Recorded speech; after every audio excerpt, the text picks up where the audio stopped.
I go where the stories are the most interesting, and there's an interesting one out of Lakerland. It involves the micro managing of the purple and gold franchise. Now, I don't know if you saw this or not. Maybe you didn't. It was something that came across my radar. It wasn't high on my radar at first, but then I started digging into it a little bit. I said, oh, that's a pretty good story. That's a pretty good story, and I'm interested in it. And the whole point of doing the show is to talk about things I'm interested in. Otherwise, what's the point? So I'll give you the bullets, if you will, on this. I'm not going to give you the whole thing, but a fledgling podcaster, not J.J. Redick, who they hired as their coach, but a fledgling podcaster who also had a job with the Lakers, right? He had a job, some nothing job with the Lakers. He's leaving the team because of a dispute about the way he described the team's pursuit of UConn coach Dan Hurley, one of the more ridiculous stories of the NBA offseason. And we are told that the Laker PR hacks presented this guy named Pete, does a podcast, with an ultimatum. They said, hey, Pete, listen to us. You either have to choose to continue the podcast or you have to leave the organization. Surprised they didn't offer him a job on the Lakers coaching staff. He chose to leave. He said, nah, hey, goodbye, I'm out of here. So let us discuss, how do you react? Give me your reaction to the Lakers forcing Pete the podcaster out of his job with the team over his coverage of the coaching search in Lakerland. So I've got the board game, AMC, and Shock Jock. And we will combine all of these things together, and we are going to make a pharmaceutical commercial, which I think is like the number one advertiser, like pharmaceutical commercials. When you watch Big Pharma, they're all over the place. Anyway, number one. So my reaction to the Lakers forcing out Pete the podcaster, giving him an ultimatum between doing the podcast and then working for the Lakers, it is alarming. That is the word I'm going to use. It is alarming, and here's why. Like, now you can say, hey, you're just a Laker hater and all that stuff. You don't know what you're talking about. But what triggered the Laker communication staff to issue the ultimatum? What do you think it was? All right. So I did a little digging, and I didn't have to dig that deep. None of these stories are that deep. We're talking about sports. So I looked around, I kicked over some dirt, and I came up with this, that the Lakers have turned into word federales. They're the word police is what they are. And is it true? The decision to issue a my way or the highway to podcast Pete resulted from his reference to the team's pursuit of Dan Hurley as he used the S word, saga. Saga! Oh my God, hide the women and children. He said saga. He said saga. The Lakers said you can't do that anymore. That's too hurtful. Saga. Oh, man. You talk about playing a board game, Trivial Pursuit.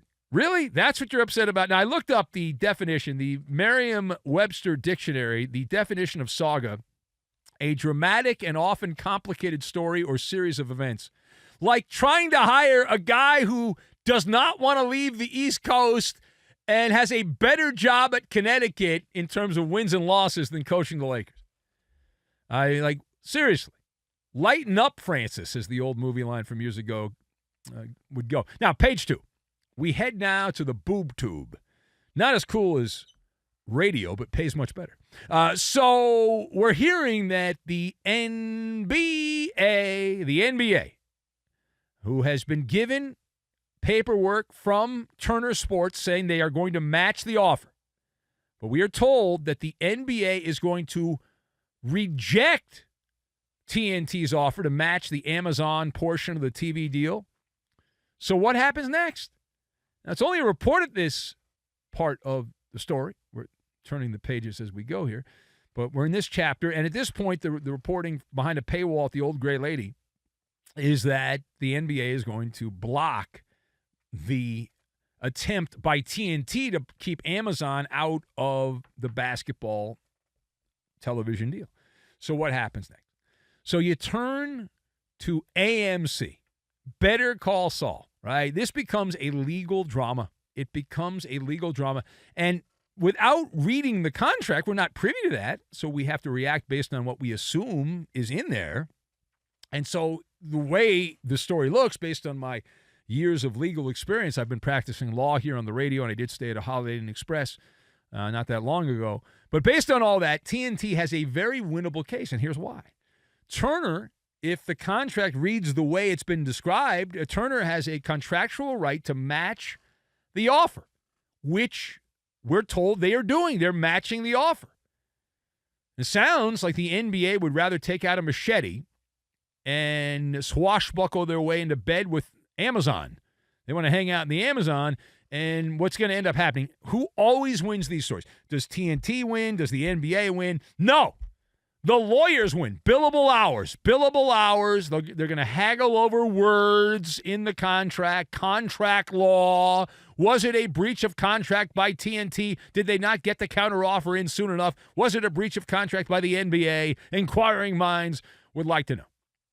So a little Tweety bird, informs me that the NBA is looking at a compromise.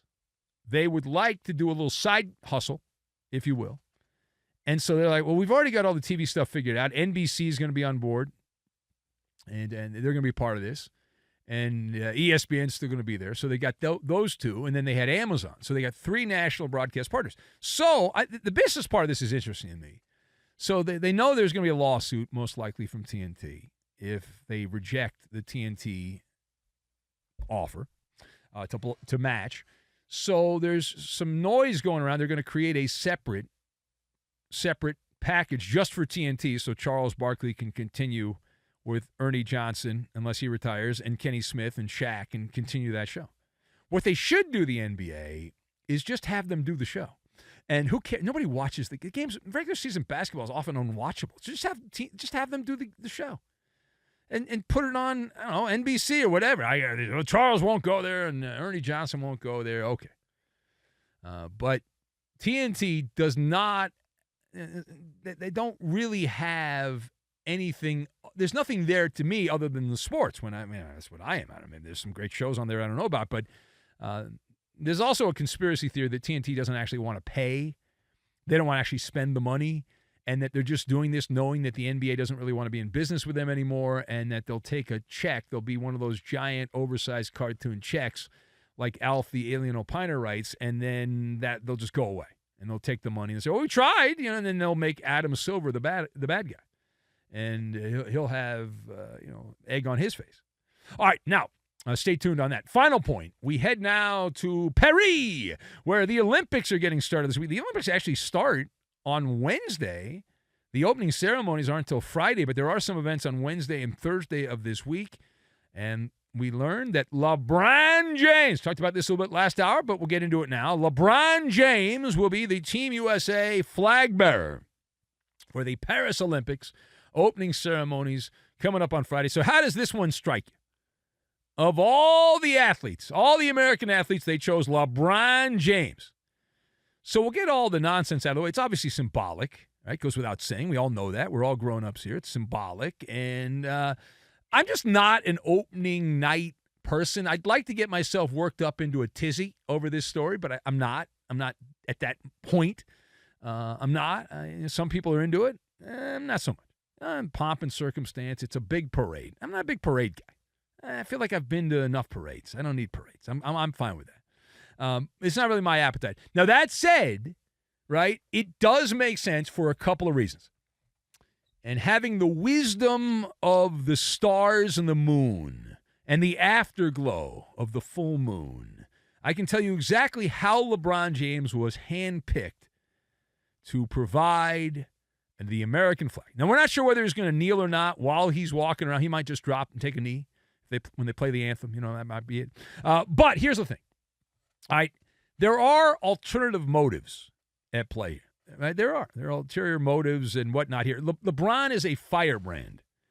He is. He's polarizing based on, when I bring his name up, there's always a reaction from the wackadoodles and the knuckleheads and all that. So if you're the U.S. Olympic Committee, you're banking on what we like to call in radio the Stern effect. that LeBron's got the Stern effect. That it's named after an old shock jock, Howard Stern. Before he went woke, we all mourn the loss of Howard Stern. That he went to the dark side. But anyway, at one point he was the most listened to man in radio. Everyone loved him and all that stuff and whatever. But the line, and it does apply to LeBron, right? Patriotic Americans that hate LeBron James will actually watch the opening ceremonies in Paris of the Olympics on the water there. They will watch more than the people that don't really like LeBron or that love LeBron. All right? So the people that hate LeBron are going to watch longer than the people that like LeBron, just to make sure they don't miss any opportunity where LeBron does take a knee or maybe he does like a salute to China or something like that, and that would upset a lot of people. And so there you go. And now based on the feedback that we've gotten already, and this story came out early in the morning. I was sleeping, and my inbox was filled up. Did you see LeBron? Did you see that? Oh, my God. Okay. Seems that many of you have not forgotten the things that LeBron has done in the past. And we cannot dismiss, the other part of this is you cannot dismiss the sugar daddy element. And that's big sneaker, Nike, which is essentially bankrolling. The Olympics are a Nike production. Who are we kidding here? Nike. Is there a bigger star playing a sport right now in America? I'm sure there's some soccer players, but I'm talking about America, than LeBron James. So the people at the Olympics are like, hey, Nike's paying the bills. They're the sugar daddy, and we got to make sure the sugar daddy's happy. And so whatever the sugar daddy wants, we'll help him out. We'll take care of him. So they want LeBron, they got LeBron.